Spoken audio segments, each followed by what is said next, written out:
There is a test, a quiet examination that takes place not in a boardroom, not on a television interview, but in the silent pages of an annual report and in the unglamorous calculus of capital allocation. It's a test that has nothing to do with a stock's recent performance or the slickness of a CEO's presentation. It's a test of character, of intellect, and of a peculiar form of energy. This is Warren Buffett's test for management, and it is arguably the single most powerful predictor of a stock's long-term future. Most investors, even serious ones, spend 99% of their time analyzing the business, the numbers, the products, the competitive landscape. They might spend 1% of their time, if that, truly analyzing the person at the helm. And yet, a great business in the hands of a bad manager is like a high-performance race car driven by a drunk. The crash is not a matter of if, but when. Conversely, a good business in the hands of a brilliant manager becomes a compounding machine, a geyser of wealth that can flow for decades. The market is littered with the wreckage of companies run by charismatic promoters, slick talkers, who were masters of the soundbite but disasters at creating durable value. It is also filled with the quiet, often overlooked stories of companies led by rational, owner-minded operators who made their shareholders rich, not by chasing fads, but by applying a few timeless principles. What we are about to embark on is a deep dive into that very framework. This is not about stock tips or market timing. This is about acquiring a mental model, a lens through which you can evaluate the single most critical asset of any business, its leadership. We will deconstruct Buffett's methodology into 5 distinct pillars, moving from the foundational bedrock of integrity to the practical application of deciphering the true meaning behind a CEO's words. By the end of our journey, you will no longer see a CEO as a mere executive. You will see them as a capital allocator, a steward of your money, and you will have the tools to judge whether they are worthy of that trust. This is the skill that separates the amateur from the professional, the speculator from the true investor. This is the test that predicts the future. The first and most critical pillar, the one upon which all others are built, is integrity. Buffett has a saying that cuts to the very heart of this matter with brutal clarity. In looking for people to hire, you look for 3 qualities: integrity, intelligence, and energy. And if they don't have the first, the other 2 will kill you. Think about that. A person with high intelligence and high energy but no integrity is not just ineffective. They are actively dangerous. They are a smart, fast-moving missile aimed directly at your wealth. For Buffett, integrity isn't a vague, feel-good corporate value. It's a specific, observable trait. It is candor, especially in the face of failure. It is the willingness to tell shareholders the unvarnished truth, even when it's painful. And there is no story that illuminates this principle more starkly, more dramatically, than the trial by fire Buffett endured at Salomon Brothers in 1991. The foundational anecdote for this pillar begins not in Omaha, but in the heart of Wall Street's untamed jungle. Salomon Brothers was a titan of the bond trading world, a place of sharp elbows, colossal egos, and even bigger risks. In the late 1980s and early 90s, it was the most profitable firm on Wall Street. Berkshire Hathaway was a major shareholder, with a $700 million preferred stock investment made in 1987. Buffett admired their aggression, their money-making prowess, but he was always an outsider looking in. In August of 1991, that changed forever. A scandal erupted that threatened to bring the entire firm crashing down. A rogue trader, Paul Moser, had been systematically submitting false bids in U.S. Treasury auctions to corner the market, a flagrant and illegal violation of federal law. This was bad. What was far, far worse was what happened next. It was discovered that the highest levels of Salomon's management, including its hard-charging CEO, John Gutfreund, had known about Moser's transgressions for months and had done nothing. They had not informed their regulators. They had not informed their shareholders. They had not informed the public. They had swept it under the rug, hoping it would go away. This was the catastrophic failure of integrity. The moment the cover-up became public, Salomon Brothers was facing a corporate death sentence. Their clients, primarily massive institutions and foreign governments, fled in droves. Their lenders cut off their credit. The U.S. Treasury, their single most important counterparty, banned them from bidding in auctions, which was like telling Coca-Cola they could no longer sell soda. The firm was hemorrhaging cash and credibility and was likely days if not hours from bankruptcy. This is when Warren Buffett received a panicked Sunday phone call. The board pleaded with him to step in as interim CEO to save the firm. It was a task he did not want. Taking over a scandal-plagued Wall Street firm was the polar opposite of running a collection of high-quality businesses from Omaha. It was a public relations nightmare, a legal minefield, and a potential black hole for his reputation. But his investment, and more importantly, his reputation for integrity, were on the line. He agreed. What followed was a masterclass in leading with candor. Buffett's first actions were not financial, they were moral. He immediately went to the U.S. Treasury and the Federal Reserve, not to negotiate, but to confess and cooperate. He held an all-hands meeting with Solomon's shell-shocked employees. He didn't give them a pep talk. He laid down the law. It was here he delivered one of his most famous lines, a quote that should be etched into the wall of every boardroom. "Lose money for the firm, and I will be understanding. Lose a shred of reputation for the firm, and I will be ruthless." He forced the resignation of the executives who had known about the scandal. He waived his own salary, taking only $1. He then had to go before a congressional subcommittee to testify. The politicians were sharpening their knives, ready to make an example of Wall Street greed. Instead of being evasive or defensive, Buffett was utterly disarmingly candid.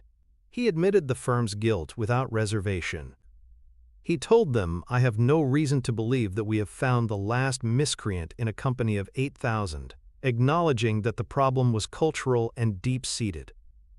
He laid out the new stringent compliance procedures he was implementing. He didn't ask for a favor, he asked for the chance to fix the problem and restore the firm's honor. His raw honesty worked. The Treasury lifted its ban. The firm stabilized. He had saved Salomon Brothers not with financial engineering, but with a massive, immediate injection of integrity. He demonstrated that the path out of a crisis is not through spin or obfuscation, but through radical transparency. This experience seared into his mind the astronomical cost of a leadership team that lacks candor, and the immense value of one that possesses it. The psychological principle underpinning Buffett's focus on candor is a powerful antidote to two of the most pervasive cognitive biases in the executive suite, the self-serving bias and the Dunning-Kruger effect. The self-serving bias is the natural human tendency to attribute successes to our own skills and failures to external factors. A CEO infected by this bias will, in a good year, write a shareholder letter that takes full credit for their brilliant strategy and flawless execution. In a bad year, the same CEO will blame the economy, the Federal Reserve, foreign competition, or 100 other factors beyond their control. Their language is a telltale sign.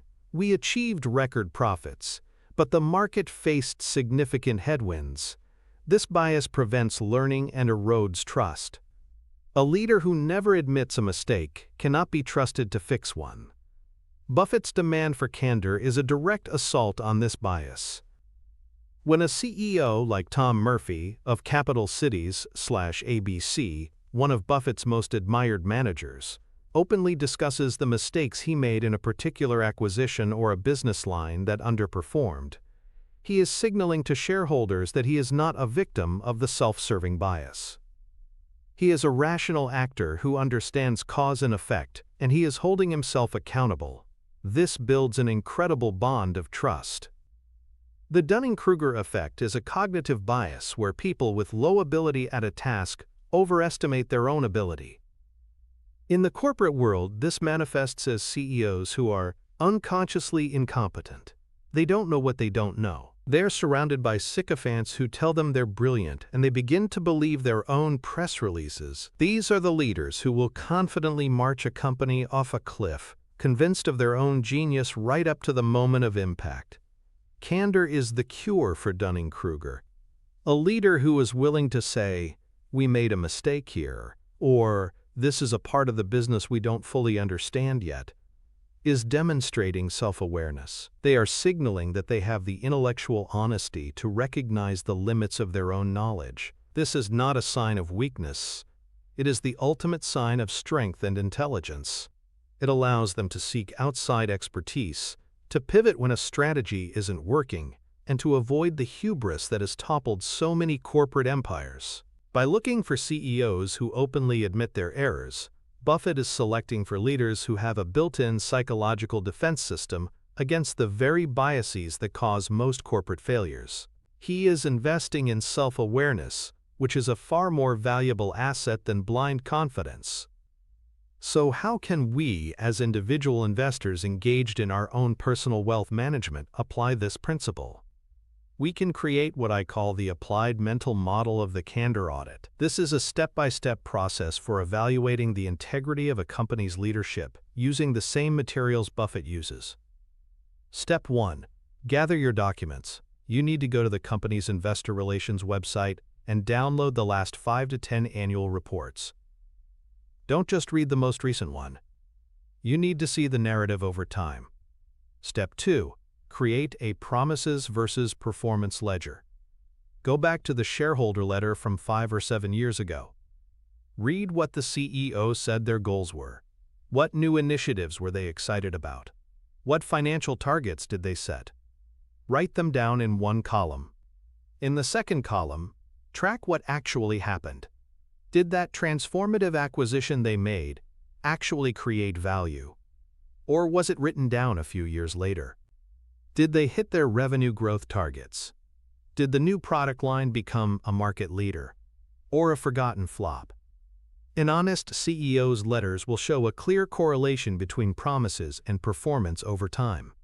A dishonest or incompetent CEO's letters will be a graveyard of forgotten initiatives and quietly dropped promises. Step 3. Analyze the language of failure. This is the most crucial part.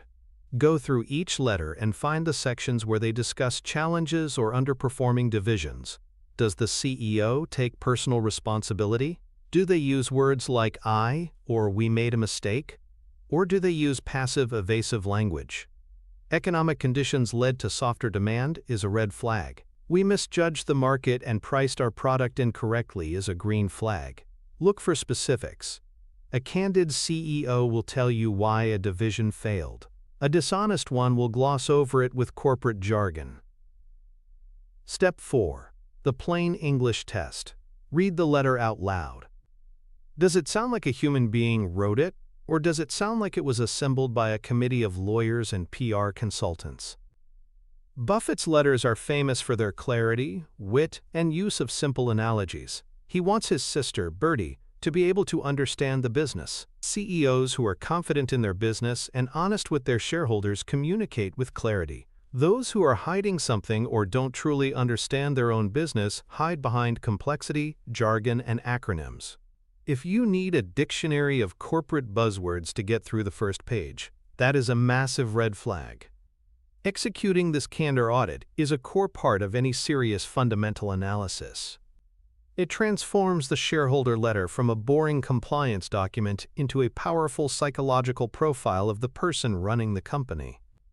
Now let's explore the antithesis, the path of the 99%. What do most investors do? They fall for the hype cycle investor trap. They don't perform a candor audit. They watch a 5-minute interview on a financial news channel. They are drawn to the charismatic, visionary CEO who speaks in grand, sweeping terms about disrupting industries and changing the world. They mistake confidence for competence and a good story for a good business. The perfect and tragic example of this is the story of Enron and its CEO, Kenneth Lay. In the late 1990s, Lay was hailed as a genius, a visionary who was transforming a boring pipeline company into a futuristic energy trading platform. He was a master of the corporate narrative. Enron's annual reports were filled with jargon about synergistic platforms and asset-light strategies. The company was celebrated by Wall Street, and its stocks soared. the 99% bought the story. They saw Lay on television, looking confident and professorial, and they invested their life savings.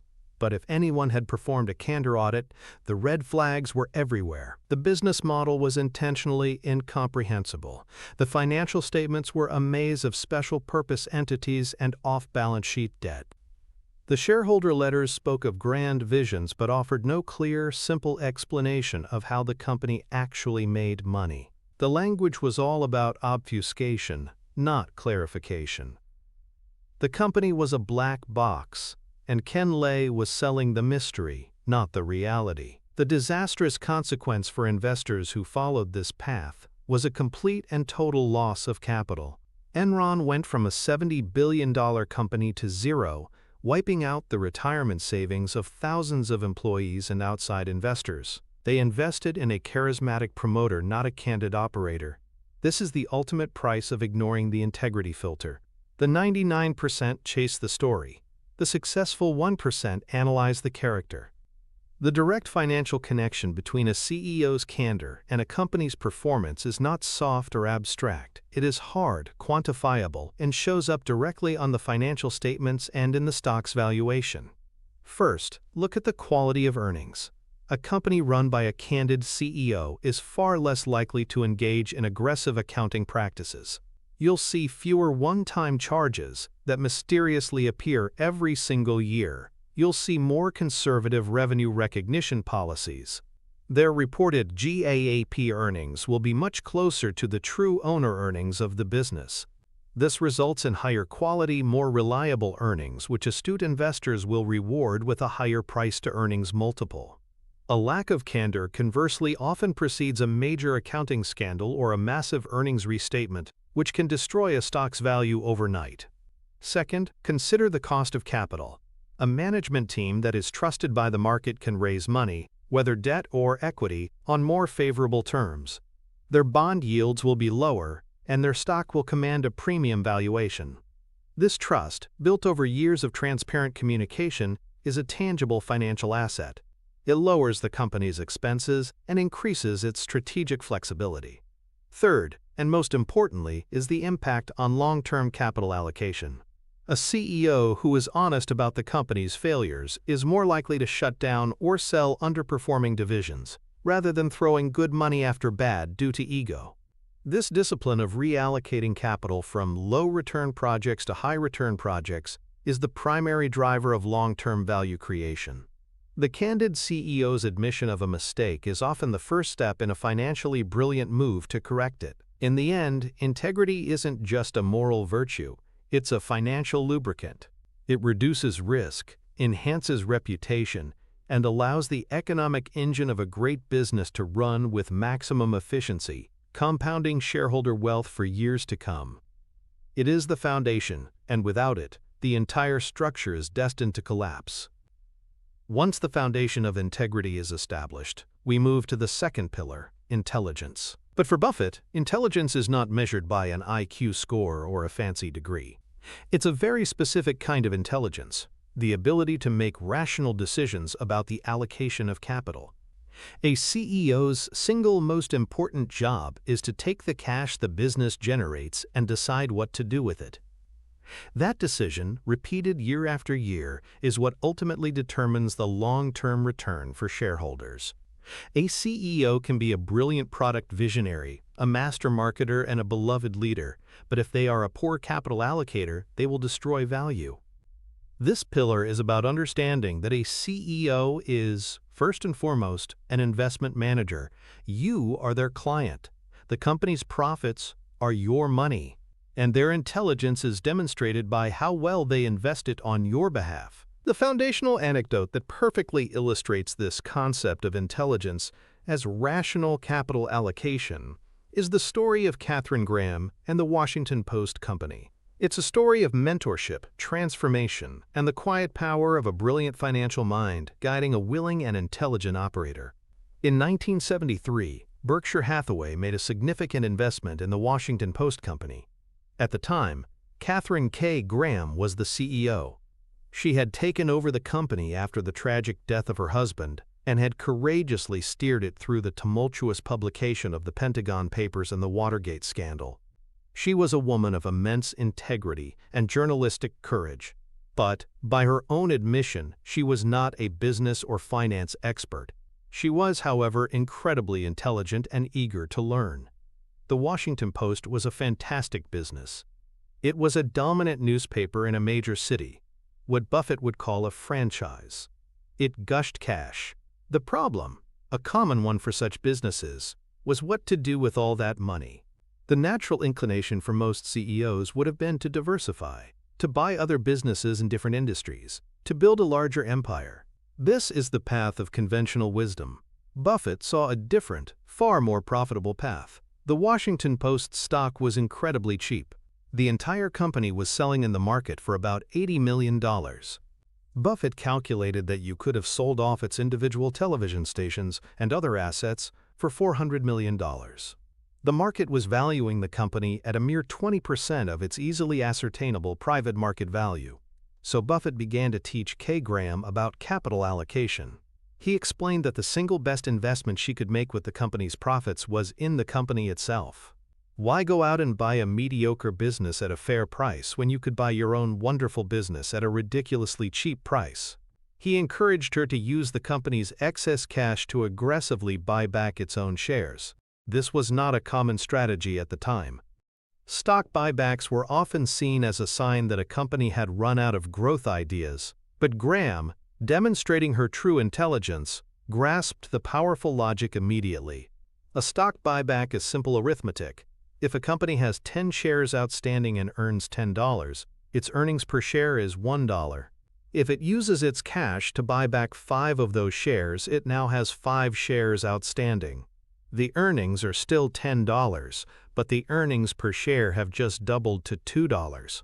By doing nothing to the underlying business, you have just made every remaining shareholder twice as rich on a per-share basis.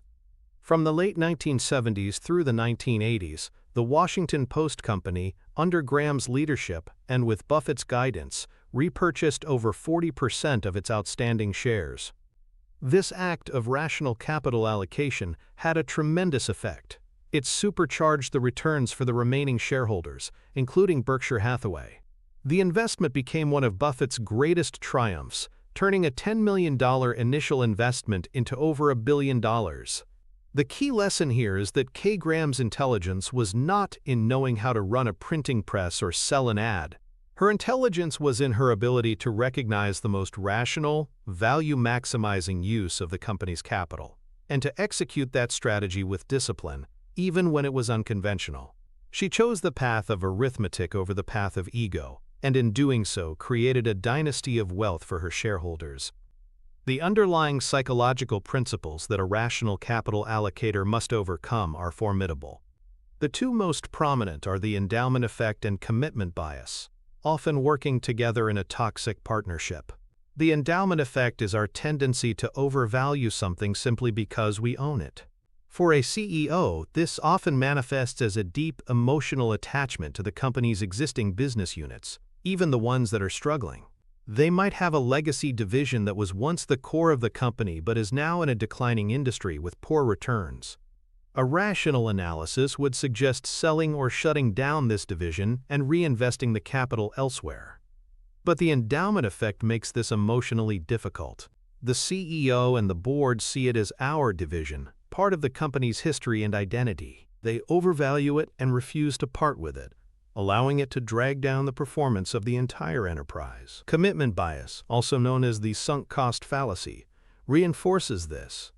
This is the tendency to continue a course of action because we have already invested significant time, money, or effort in it, even when evidence suggests it is failing. A CEO might have championed a major acquisition a few years ago.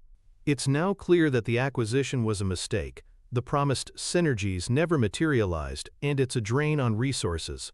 The rational move is to admit the mistake and sell it, even at a loss, to stop the bleeding. But commitment bias makes the CEO think, we've already invested so much in this, we can't give up now. We just need to invest a little more to make it work. This is how good money gets thrown after bad, year after year, in a desperate attempt to justify a past decision. A truly intelligent CEO, in Buffett's view, has the psychological fortitude to resist these biases. They view the company's assets with a cold, dispassionate eye. They see themselves as managing a portfolio of assets, not a family of beloved businesses. They are willing to perform corporate triage, selling the sick to nourish the strong. This requires a rare form of emotional detachment and intellectual honesty. They must be able to say, "I was wrong about that acquisition," or "this legacy business is no longer a good use of our capital." This ability to put rational analysis ahead of ego and emotion is the hallmark of a master capital allocator. To translate this into a practical tool, we can build the applied mental model called the five-fold path of capital. When a company generates $1 of profit, there are fundamentally only 5 things the CEO can do with it. As an investor performing your business analysis, your job is to assess which of these 5 paths is the most logical for the company at its current stage and valuation, and then to see if the CEO's actions align with that logic. The 5 paths are: 1. Reinvest in the core business. This can be through R&D, building new factories, expanding marketing, etc. This is the best option times if, and only if, the incremental returns on that invested capital are very high. For a young, high-growth company, this is usually the right answer. 2. Make acquisitions. Buy other companies. This is a very tricky path, as most acquisitions fail to create value. It only makes sense if the company can be bought at a very reasonable price, and if the acquiring CEO has a proven track record of successful integration. 3. Pay down debt. This is a conservative, risk-reducing move. It's often a very smart choice for a company that has become over-leveraged, as reducing interest payments is a guaranteed, risk-free return on capital. 4. Pay a dividend. Distribute the cash directly to shareholders. This is often the best choice for a mature, stable company that generates more cash than it can profitably reinvest in its own business. It imposes a discipline on management and allows shareholders to reallocate the capital themselves. 5. Buy back shares. Use the cash to repurchase the company's own stock in the open market. As we saw with the Washington Post, this is the single best option when the company's stock is trading at a significant discount to its intrinsic value. The blueprint for you, the investor, is to analyze the company and rank these 5 options from best to worst. Does the company have a high return place to reinvest its cash? If not, reinvestment is a bad idea. Is the stock cheap? If so, buybacks are a great idea. Is it expensive? Then buybacks are a terrible idea. Is the balance sheet stretched? Then paying down debt is a priority. Once you have your own rational ranking, compare it to the CEO's actual behavior over the last 5 years. If the CEO has been pouring money into low-return internal projects while the stock was cheap, they are a poor capital allocator.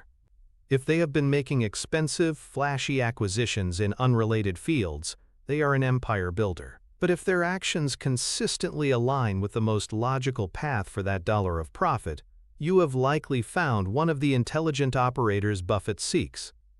The antithesis of the rational capital allocator is a depressingly common figure in the corporate world, the empire builder. This is the CEO who is obsessed with growth for growth's sake. Their primary motivation is not to increase per-share value for the owners, but to increase the size, prestige, and scope of the company they run. A bigger company means a bigger salary, a bigger ego, and a bigger headline in the business press. The 99% of investors are often seduced by this. They see a company making lots of acquisitions and mistake activity for progress. They hear the CEO talk about synergies and transformative deals, and they get excited. They don't do the hard work of analyzing whether these deals are actually creating any value. The most catastrophic example of empire building in modern corporate history is the AOL-Time Warner merger in 2000. At the peak of the dot-com bubble, AOL, the high-flying internet company, announced it was acquiring Time Warner, the old media giant. The deal was valued at an astronomical $164 billion, The CEO of AOL, Steve Case, was hailed as a visionary. He was building the media company of the future, combining new and old. The market loved it, initially, but the logic of the deal was based on buzzwords, not business fundamentals. The promised synergies were a mirage. The cultures of the two companies clashed horribly. And, most importantly, AOL had paid a ludicrously inflated price for Time Warner, using its own massively overvalued stock as currency. What followed was one of the biggest value destructions in history. Just 2 years later, the company had to take a goodwill write-down of nearly $99 billion, an admission that they had overpaid by that staggering amount.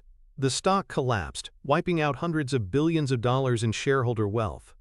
Steve Case was an empire builder. He was driven by the desire to be the biggest and the most talked about. He created a company of enormous size and complexity, but in doing so, he annihilated the wealth of the people who owned it.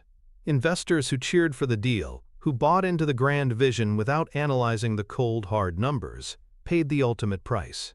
They followed the path of the 99% and invested in an empire builder, not a rational allocator. The direct financial connection between rational capital allocation and your portfolio growth is the most powerful in all of finance. It is the engine of compounding. You can measure a CEO's skill here with a few key metrics. The first and most important is return on invested capital, or ROIC. This metric shows how much profit the company generates for every dollar of capital that has been invested in the business. A great capital allocator will consistently produce a high ROIC, well above their cost of capital. A poor allocator will see ROIC decline over time as they pour money into mediocre projects. Track this number for a decade.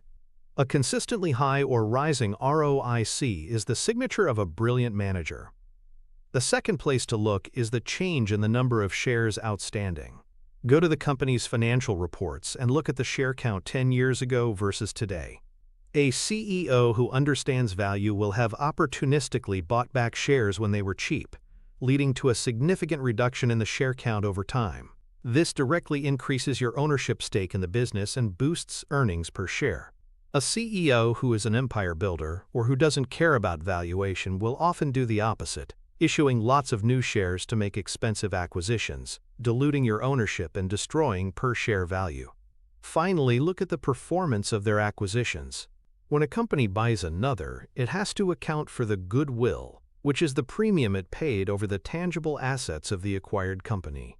If the acquisition turns out to be a dud, the company eventually has to write down that goodwill, which is an admission of failure.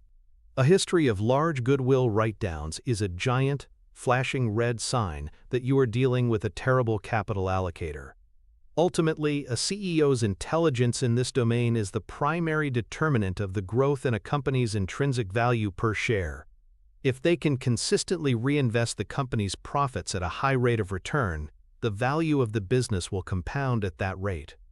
Investing alongside a master capital allocator is like having a world-class portfolio manager working for you for free, relentlessly growing your capital inside the business itself. It is the surest path to long-term investing success. After establishing integrity as the foundation and rational capital allocation as the core intelligence, we arrive at the third pillar, energy.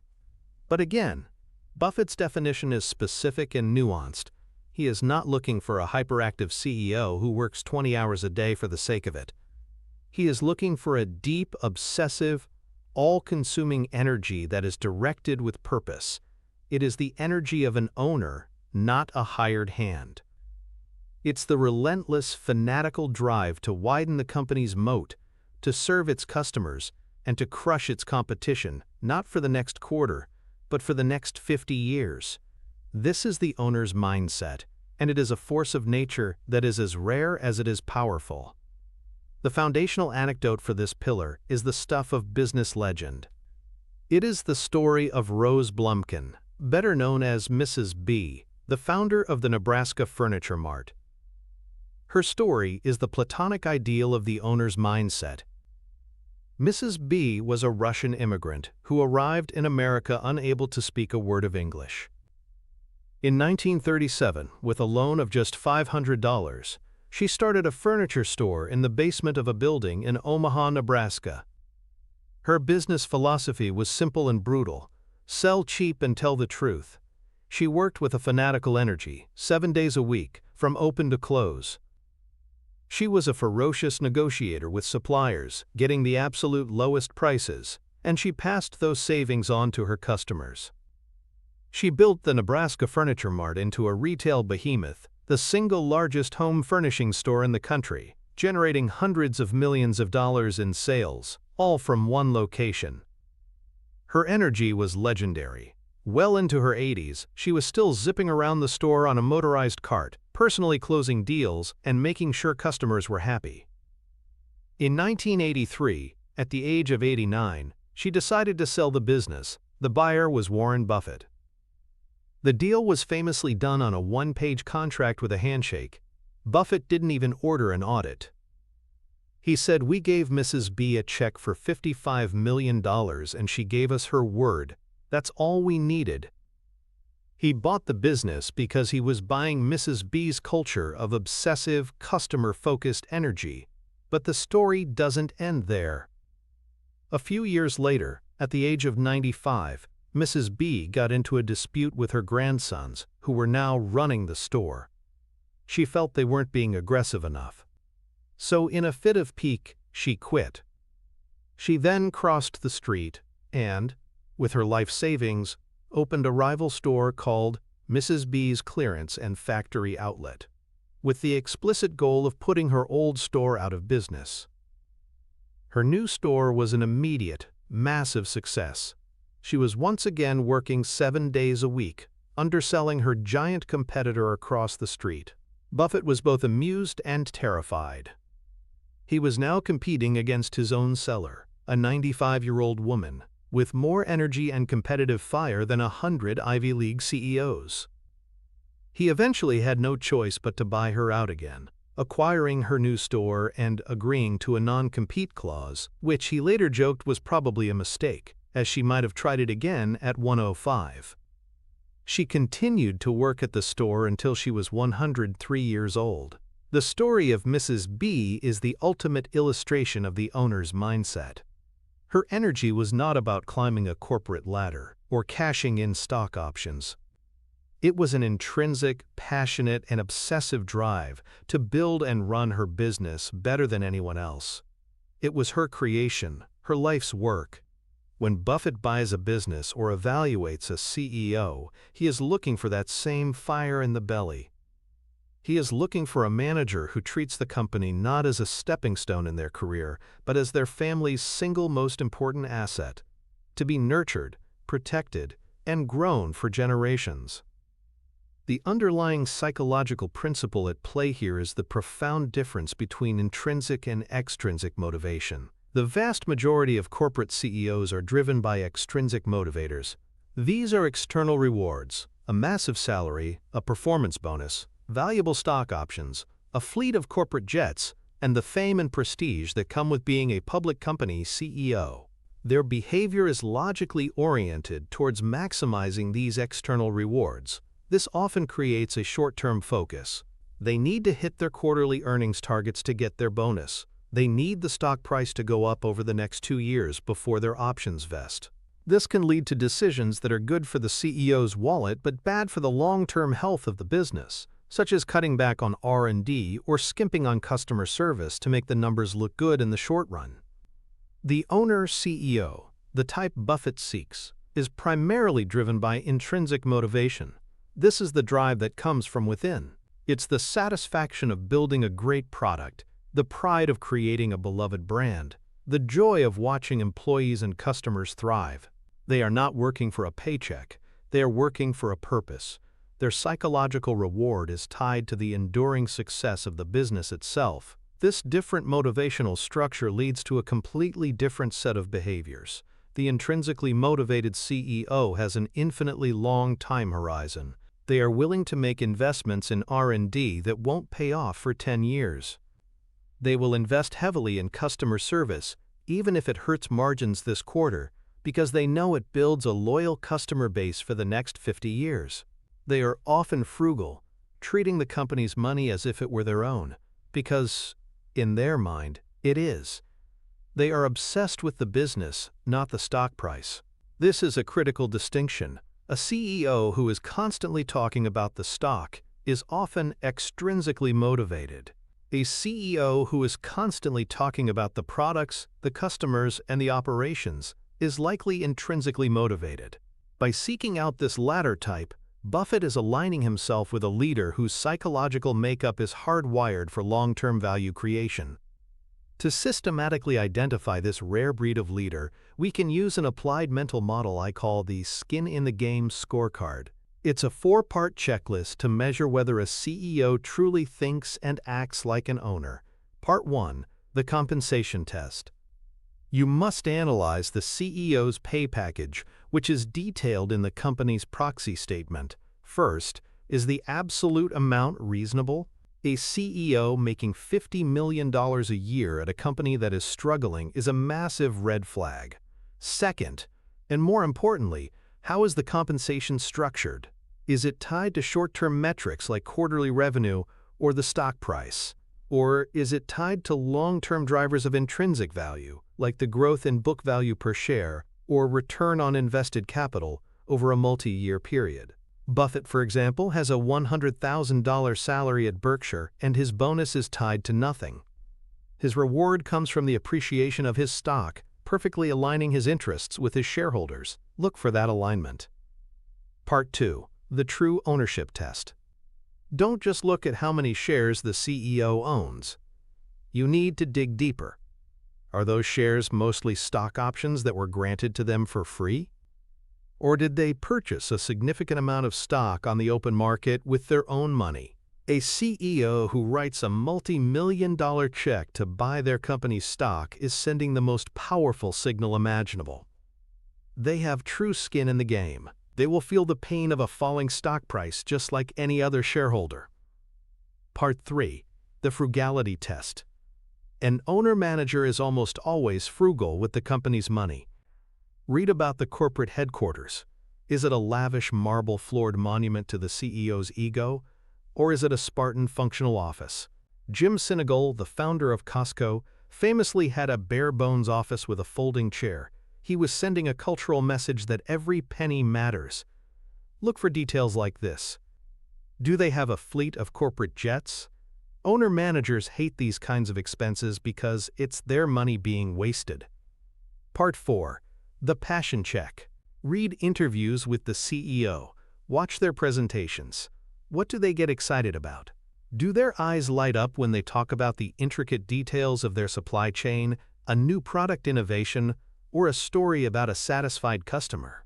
Or do they only seem animated when discussing financial engineering, M&A deals, or the stock's performance? You are listening for the passion of a craftsman, not the pitch of a salesman. A CEO who passes these 4 tests is likely one of the obsessive, owner-minded operators that Buffett loves. The antithesis of the owner-manager is the hired gun. This is the professional, journeyman CEO. They are often very polished, with a prestigious MBA and a resume that includes stints at several different Fortune 500 companies. They are mercenaries, brought in to run the company for a few years, collect a massive paycheck, and then move on to the next gig. Their loyalty is to their own career, not to the long-term future of the business they are temporarily leading. The hired gun's playbook is predictable. Their time horizon is typically 3 to 5 years, the length of their contract. Their primary goal is to maximize their own compensation during that period. The easiest way to do this is to boost short-term earnings. So they will often slash costs that are crucial for long-term health, like research and development, employee training, and marketing. These cuts make the profits look great for the next few quarters, and the stock price pops. The hired gun gets a huge bonus, and their options become valuable. They might also engage in, quote, financial engineering, like taking on a lot of debt to buy back stock at an inflated price, which can goose earnings per share in the short term but leave the company financially vulnerable. Then, after 3 or 4 years, just before the negative consequences of these short-term decisions start to show up, they declare victory and parachute out to their next lucrative position, leaving the long-term shareholders to deal with the hollowed-out company they've left behind. The 99% of investors often fall for this. They see the rising short-term profits and applaud the turnaround artist, CEO. They don't look deep enough to see that the company's competitive moat is being drained, its culture is being damaged, and its future is being mortgaged for the present. They invest in the resume, not the mindset, and they end up holding the bag when the hired gun moves on. The direct financial connection of having an owner-manager at the helm is profound and appears all over the financial statements. First, look at the selling, general, and administrative (SG&A) expenses as a percentage of revenue. Owner-managers are maniacally focused on keeping overhead low. They run lean operations. Over time, a company with a lower SG&A ratio than its competitors will have a permanent margin advantage that translates directly into higher profits. Second, look at the company's capital expenditures and R&D spending relative to its industry. An owner-manager with a long-term view is not afraid to invest heavily in the future, even if it depresses current earnings. This spending is the seed corn for future growth, strengthening the company's competitive advantage year after year. A company that consistently outinvests its rivals in productive assets is likely run by a true owner. The ultimate financial manifestation of the owner's mindset is the long-term compounding of book value per share. Book value is a rough proxy for the net worth of the company. A great owner-manager, through a combination of operational excellence and rational capital allocation, will grow that book value per share at a high and steady rate over decades. Buffett has always said that his goal is to increase Berkshire's intrinsic value per share, and he uses book value as a very conservative proxy for this. When you find a CEO whose energy is obsessively focused on this single metric, growing the underlying value of the business per share, you have found a partner.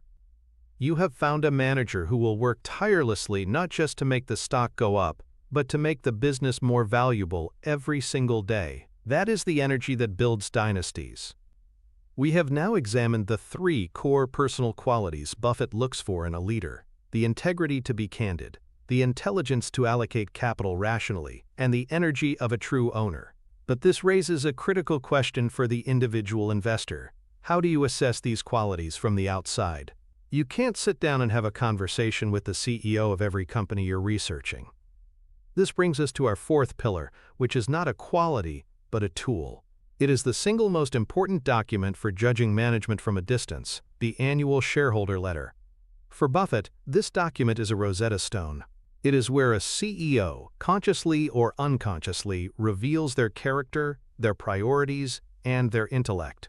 Learning to decipher this document is a crucial skill for any serious practitioner of fundamental analysis.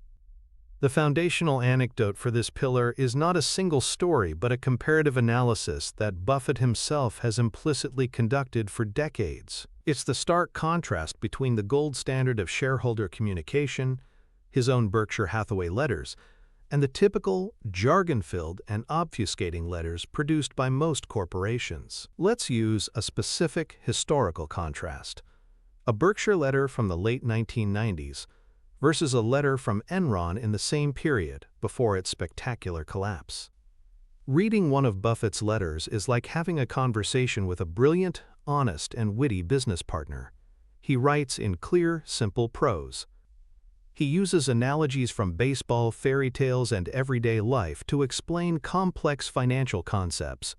He explicitly states the metrics by which he judges his own performance, primarily the growth in book value per share.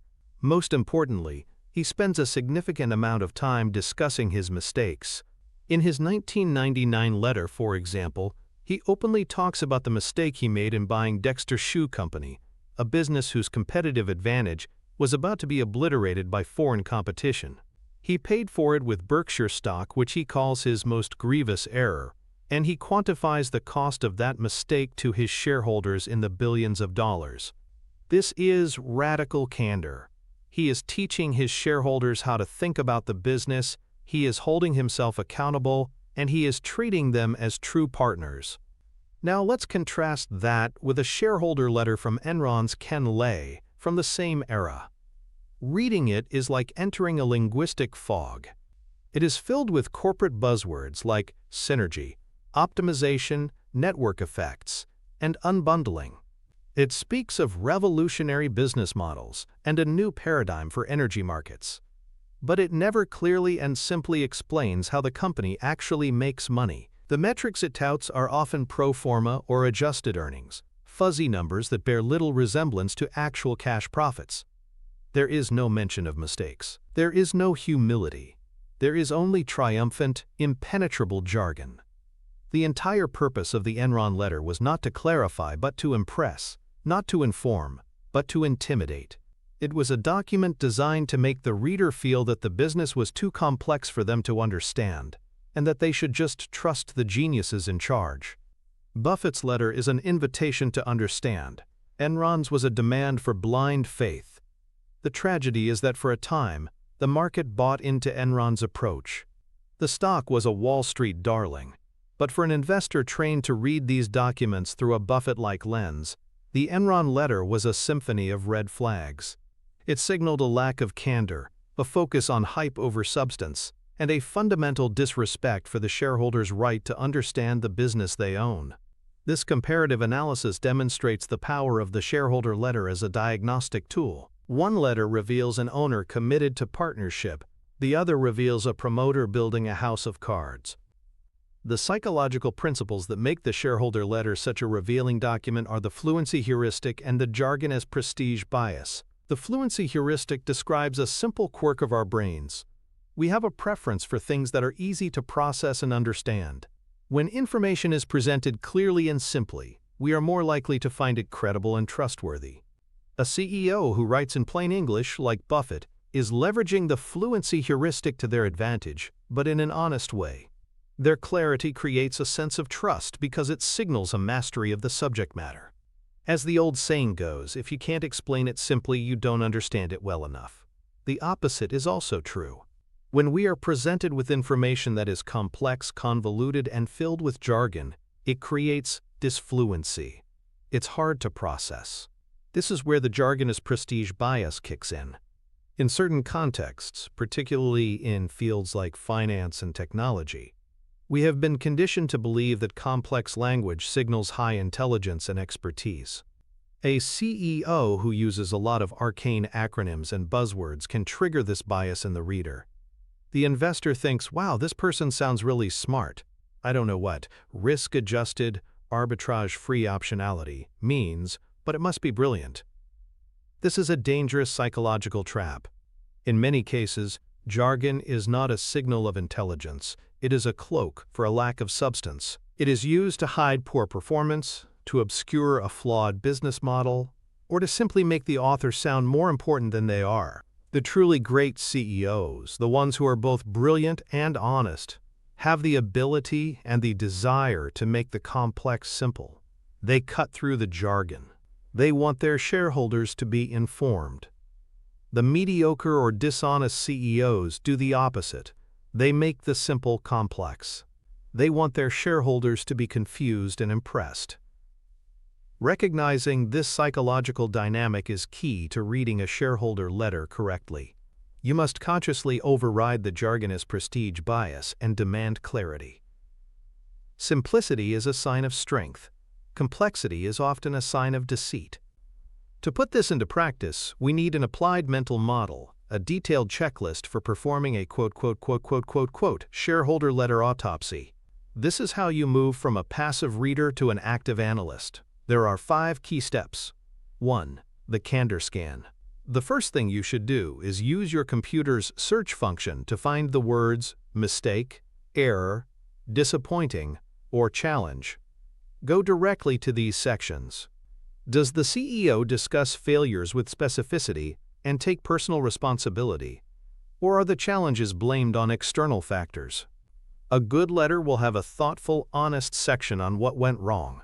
A bad letter will either ignore failures completely or gloss over them with vague excuses. 2. The simplicity test. After reading the letter, ask yourself a simple question. Can I now explain to a friend, in 1 or 2 sentences, how this company makes money? Can I describe its primary competitive advantage? If the answer is no, the CEO has failed in their most basic duty to communicate. A letter that leaves you more confused than when you started is a letter from a bad communicator, or worse, an intentional obfuscator. 3. The metrics that matter scan. Pay close attention to the financial numbers the CEO chooses to highlight in the letter. Are they focusing on standard, audited, GAAP, generally accepted accounting principles, metrics like net income? Or are they emphasizing custom-made, non-GAAP metrics like adjusted EBITDA, community-adjusted profits, or some other earnings before the bad stuff? CEOs who consistently push non-GAAP numbers are often trying to paint a rosier picture than reality. Buffett focuses on owner earnings and the growth in book value. Look for CEOs who focus on the numbers that reflect true economic reality. 4. The Capital Allocation Inquisition. A good shareholder letter should contain a section where the CEO explicitly discusses their capital allocation decisions from the past year. They should explain why they chose to reinvest in the business, make an acquisition, or buy back stock. They should justify these decisions with numbers, explaining the expected returns. A letter that doesn't thoughtfully address capital allocation is a sign that the CEO doesn't view it as their primary job, which is a massive red flag. 5. The long-term vision litmus test. What is the time horizon of the letter? Is the CEO obsessing over the next quarter's results and the short-term stock price? Or are they discussing investments and strategies that will play out over the next 5, 10, or 20 years? The language they use will reveal their focus. Look for a leader who is building a cathedral, not just laying bricks for tomorrow's paycheck. By running every shareholder letter through this 5-part autopsy, you will develop a remarkably accurate portrait of the mind behind the message. The antithesis of the clear educational letter is what I call the PR document. This is what the 99% of CEOs produce, and it's what the 99% of investors passively consume. The PR document is not written by the CEO. It is written by a committee of investor relations professionals, lawyers, and external communications consultants. Its primary purpose is not to inform, but to sell. It is a marketing document for the stock. It is filled with glossy photos of happy employees and smiling customers. It contains glowing quotes from satisfied clients. The text is a masterpiece of corporate speak, using all the latest buzzwords to make the company sound innovative and forward-thinking.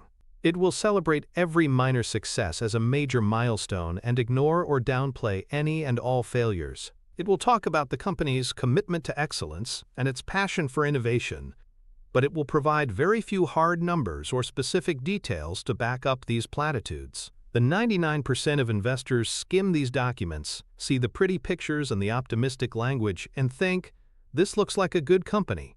They don't realize they are consuming a carefully crafted piece of propaganda. They are not getting an honest assessment of the business from its leader. They are getting a sales pitch from its marketing department. This is a catastrophic error in due diligence. Relying on a PR document to judge management is like relying on a movie trailer to judge a film. You are only seeing the carefully selected highlights, and you have no idea about the quality of the actual product. The investor who learns to distinguish between a genuine letter and a PR document gains an enormous analytical edge. The direct financial connection between the quality of a shareholder letter and the company's value is multifaceted. First, transparency and clarity lead to a higher quality shareholder base. Companies that communicate honestly and educate their investors attract a loyal, long-term oriented group of shareholders, people like Buffett. These sticky investors are less likely to panic and sell during a market downturn, which leads to a more stable and less volatile stock price. This stability can, in turn, lead to a lower cost of capital for the company. Second, a well-written letter that clearly explains the company's durable competitive advantage can directly influence its valuation. When a CEO can logically and persuasively articulate why their business will continue to thrive for decades to come, it gives the market confidence to award the stock a higher PE multiple. The letter itself becomes a part of the company's moat, reinforcing the investment thesis for its owners. Third, and most critically, the letter is a leading indicator of future capital allocation decisions. A CEO who demonstrates clear rational thinking in their writing is far more likely to demonstrate clear rational thinking in their financial decisions. The letter is a window into their mind. If that mind is disciplined, focused, and long-term oriented, the capital allocation decisions that flow from it will create enormous value over time. Conversely, a letter that is fuzzy, promotional, and short-term focused is a preview of the value-destructive decisions to come. In the world of business analysis, the shareholder letter is the closest thing we have to a corporate MRI.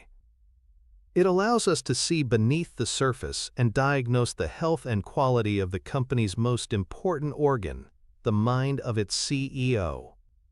We have now built a comprehensive framework for identifying great leadership. We are looking for the trifecta of integrity, intelligence, and energy. We have a tool, the shareholder letter, to help us assess these qualities from afar. This brings us to our fifth and final pillar. This pillar is about defense. It's about learning to recognize and actively avoid the two most common and dangerous CEO archetypes that destroy shareholder wealth: the promoter and the empire builder. Mastering this final pillar is the ultimate act of risk management. It's not enough to know what to look for. You must be even better at knowing what to run from. These two figures are the sirens of the stock market, luring investors to their doom with charismatic songs of disruption and growth. Our foundational anecdote for this pillar must be a dual narrative, as we are profiling two distinct but equally destructive personalities. For the promoter, there is no more vivid recent example than Adam Neumann of WeWork. Neumann was the quintessential charismatic founder. He was tall, energetic, and had a messianic vision of, quote, elevating the world's consciousness. He wasn't just renting office space. He was building a global community, a new way of living and working. He was an incredible salesman, and he sold this vision to some of the most sophisticated investors in the world, raising capital at astronomical valuations that peaked at $47 billion. The media loved him. He was the face of the new sharing economy. But behind the vision and the charisma, the business fundamentals were abysmal. The company was losing billions of dollars. Its business model was simply leasing office space long-term and renting it out short-term, a high-risk, low-margin proposition dressed up in tech company language.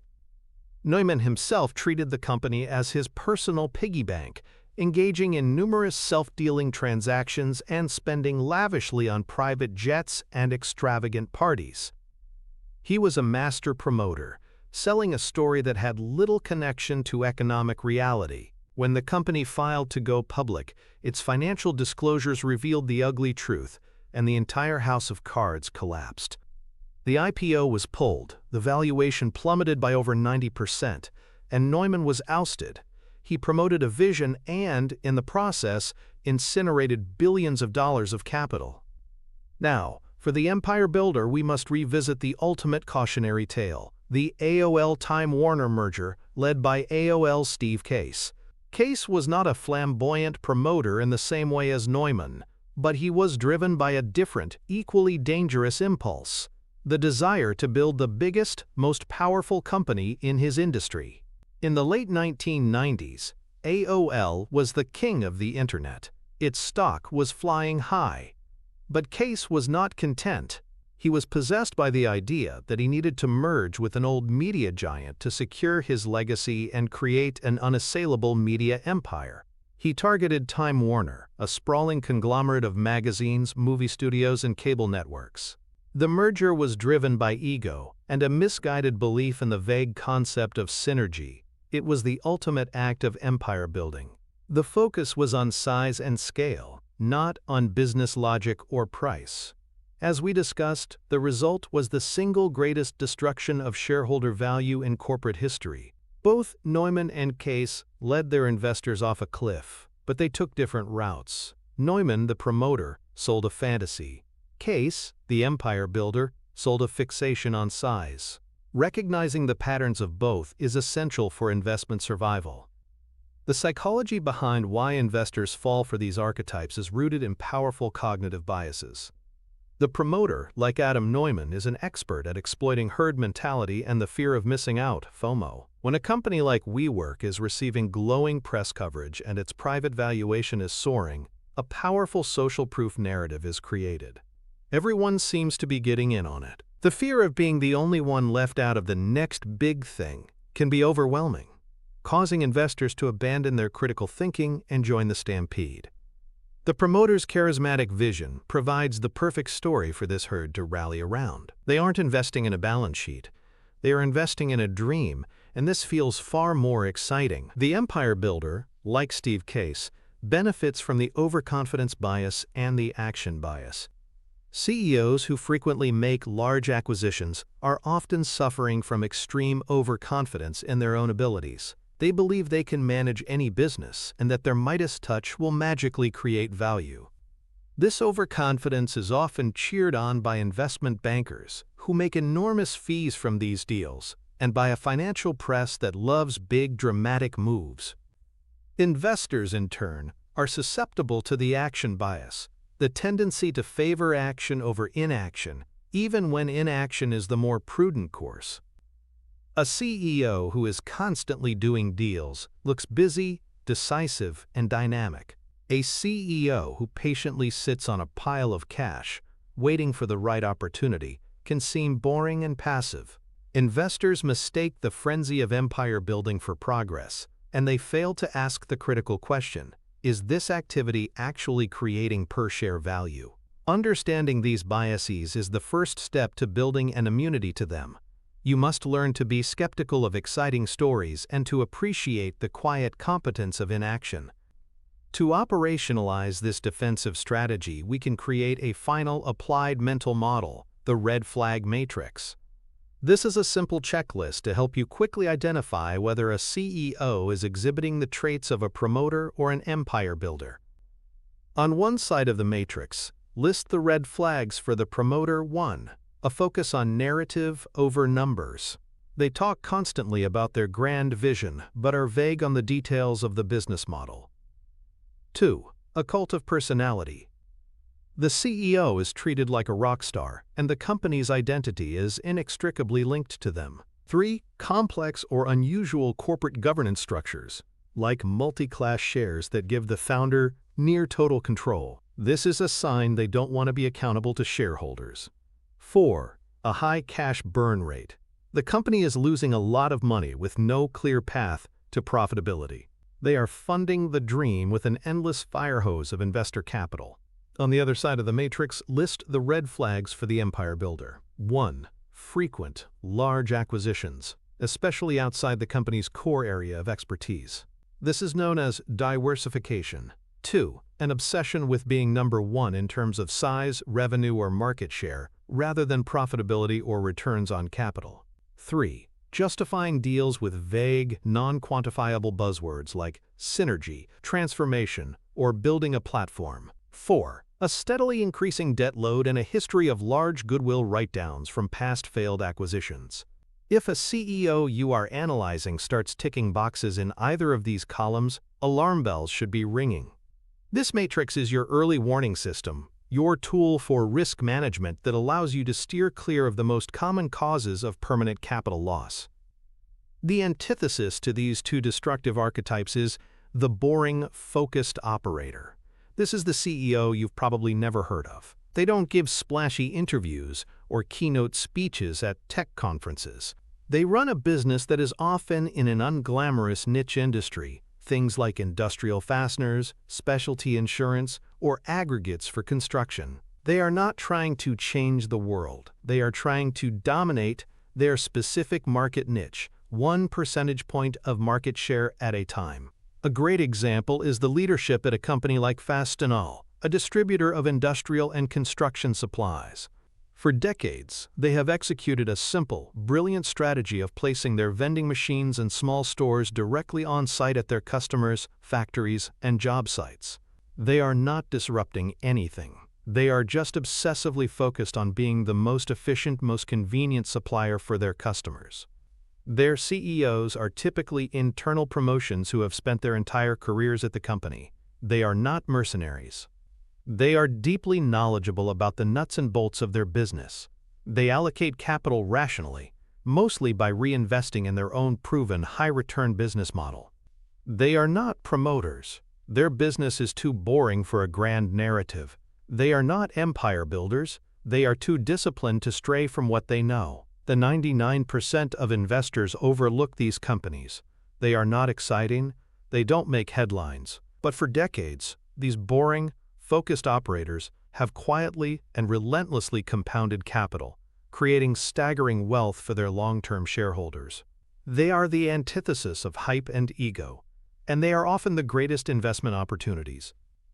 The direct financial connection of avoiding promoters and empire builders is the preservation of your capital.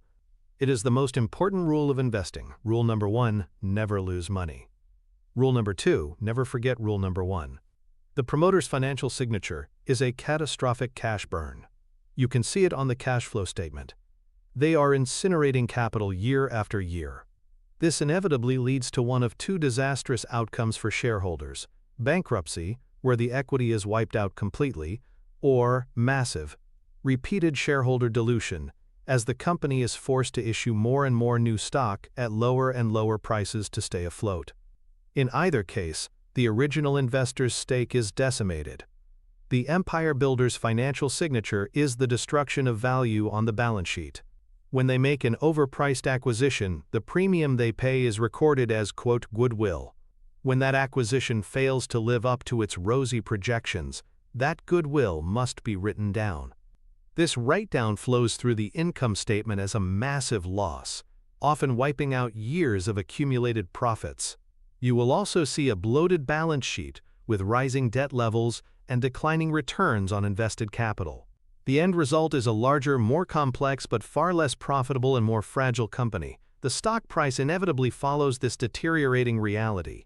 Avoiding these two archetypes is the single most important act of financial defense an investor can undertake. By learning to identify them, you are not just aiming for success, you are systematically eliminating the primary causes of failure. And in the long game of investing, avoiding the losers is just as important as picking the winners. You have now journeyed through the 5 pillars of Warren Buffett's leadership test.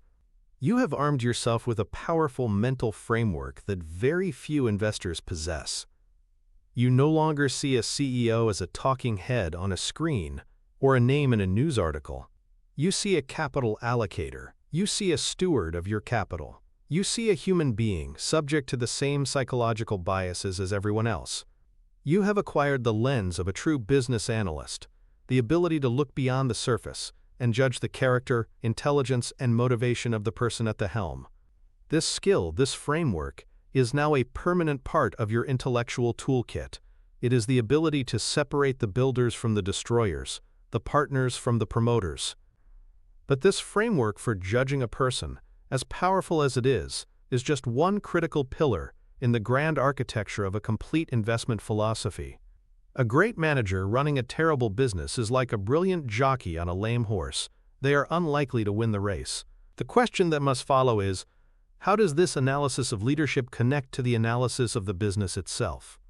How does a great manager interact with a great economic moat? What happens when a brilliant capital allocator takes the helm of a company with a powerful, durable, competitive advantage? That combination is the holy grail of long-term investing.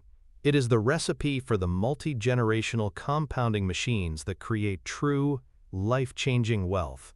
The tool you have just mastered allows you to analyze the jockey, but you still need the framework for analyzing the horse. The video that YouTube is now recommending to you on the screen is not an accident. The algorithm has detected that you have invested significant time in mastering a deep, complex model. It recognizes you are not a casual observer. It has identified the next logical step in your journey. That video on your screen is not just another piece of content, it is the next piece of the map. It represents the link between the who and the what, the connection between great management and a great business. It is the bridge from analyzing the person to analyzing the fortress they command. Most people will stop here. satisfied with the knowledge they've gained. They will feel smarter, and that feeling will be enough. But for those of you who are on the path to becoming true investors, not speculators, for whom this is not entertainment but education, the journey is not over. The choice you face now is not simply whether to watch another video. The choice is whether to continue your ascent. The choice is whether to take the powerful model you have just built and fuse it with the next one, creating an even more robust and predictive mental arsenal. The next link in the chain is waiting. Click and complete the model.